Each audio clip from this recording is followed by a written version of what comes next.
Hey y'all, so I'm gonna post this video, I'm gonna play it. Monique's oldest son, Shalon, speaks out about their relationship. What a beautiful, intelligent young man. You can tell that he is her son. I'm praying for the mending of their relationship. He's talking about their relationship and not in the disrespectful way. This video is long, so to see the whole video, you are going to have to go to my YouTube, the Carolina Diamond, if it runs out, and just prayers out to this family. But this young man is just awesome, y'all. Hi, I am Shalon. I am a stand-up comedian, Monique's oldest son. Um, I guess I felt the need to make this video to just provide some context into this false narrative about her praying to the universe in order to reconcile our relationship or whatever the hell it is. I wrote it all down so that way I don't go all over the place and get emotional or anything like that. So I'm gonna talk like I'm reading a script, but it's just gonna help me kind of stay together. But to address the Club Shay Shay interview that she did, where she states that she prays to the universe in regards to reconciling our relationship, as I stated, is odd. My mother and I both know that that is a very false narrative, and I would like to free her of having to continue telling that lie. Faith without work is dead, and neither one of us cares to put forth any effort to reconcile with the other. We are separate, as she put it, because she doesn't care to be my mother any more than I care to be her son. Neither one of us has had the desire to reach out to the other in a very long time, and I don't think that either of us anticipates that feeling ever returning. Speaking with my mother directly, in my experience, will either lead to some odd newfound moment of clarity in regards to how she was as my mother, or she retreats back to daddy to move forward with a conversation. And I'm tired of hearing my mother's truths. Newsflash, I'm not sure if people know, but standing in your truth doesn't make you noble. I'm not sure if people are aware of that. But responding this way, I feel as though it allows me to say my piece uninterrupted. To those wondering, well, why say something now? Call it a form of therapy for me, I suppose. But when her daddy had intentionally stated that they have three sons, but his wife is on the internet talking about the fourth son in a video that has millions of views, that rubbed me the wrong way. But anyway, to inform a child that you are not interested in being a mother at a time when that kid is the only kid that has the potential to lead a child to believe that you are not interested in them specifically. But to take it a step further, you also admit, my mother had also admitted to me that she didn't do the best job that she could do, which would also make one begin to question, all of your past decisions and prior emotional interactions. But to be completely honest and fair, those were things that I was willing to get over. Nobody's perfect, we're all human. But my mother showed a clear lack of humility, compassion, and consideration when taking any level of accountability for those things. My mother does a fantastic job of acknowledging a lot of things, but she doesn't take accountability very well, and anything that she may take true accountability for, it's only at her convenience, in my experience. But if I had to guess, though, her interest in being a mother probably started around the time that she married her daddy and had his children. But that interest, obviously seemed one-sided, and as it should have been. By that time, I'm in my late teens, so to some degree, the excuse me, the neglect becomes easier to hide or validate. I guess you could say there are now two baby boys in the house, that require attention. But still, during that time, however, I still watched her enjoy the love and admiration of total strangers more than my own.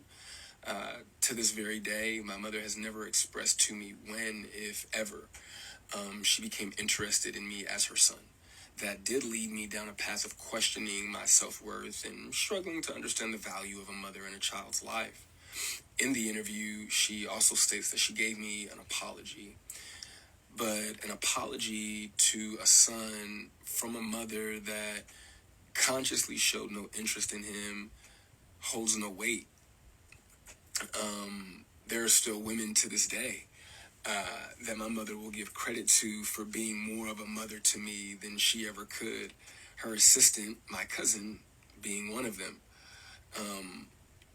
Every time, though, that my mother would state that she was right here whenever I was ready, that ideology still blows my mind today, that a person could openly admit to being an uninterested, not put my best foot forward type of parent and be so self-centered that they still express to the kid, you have to come to me when you're ready. You got to come to me for us to make this right. Okay. But I'm not sure what my mother could possibly think that she has shown me in the past or have for me now that's not money, goodness gracious, that would make me want to come to her or whatever those feelings are supposed to be. A mother is supposed to be the first woman that a boy falls in love with. I loved my mother very much, but my mother loved things more than she loved me, and she would validate her love for me by giving me things and would proceed to call me ungrateful or inconsiderate if said things did not have the desired effect. I couldn't imagine what it's like to be her, though, to ask God for what you want, and then he gives you what you need, though, only for you to ignore it and have the audacity to ask God for something else. And I'm glad I don't, I'm glad I didn't do that. And when he told you no, you went to the universe instead. By no means, though, do I want to give off any type of an impression that I am a victim of anything. That is not the case. As you can see, I'm smiling from ear to ear. I'm alive. I'm happy. I'm a dad. I'm healthy, I think. I drink a lot of water. I'm getting over a cold now. I still have my days just like everybody else. And, there were a few things that she did teach me along the way. I did learn how not to love from my mother. I also learned to make sure that I never lose so much of who I am that I have to validate it through another person.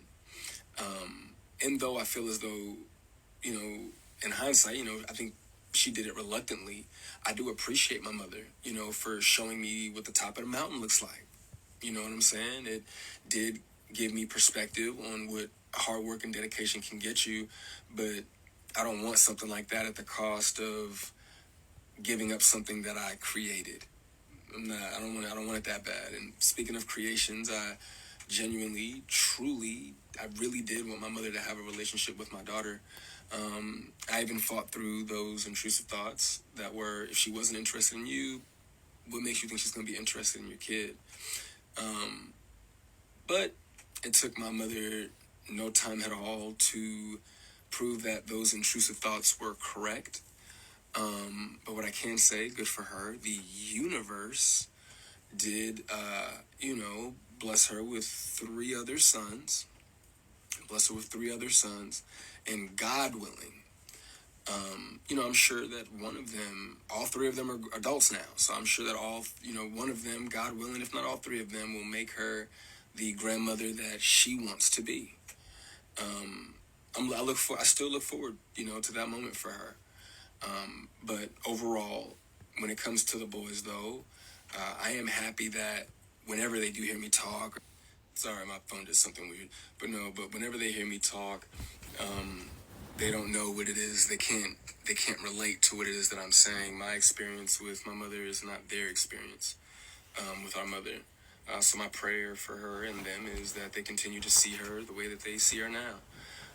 I do also want to make sure that I say thank you to my mother for giving me life. Without that moment in time, I wouldn't have had my little one. But outside of that moment, there isn't anything that either of us has to offer the other. In my opinion, it's a waste of God's time and the universe's time for praying for something that you were not willing to put forth any effort to obtain.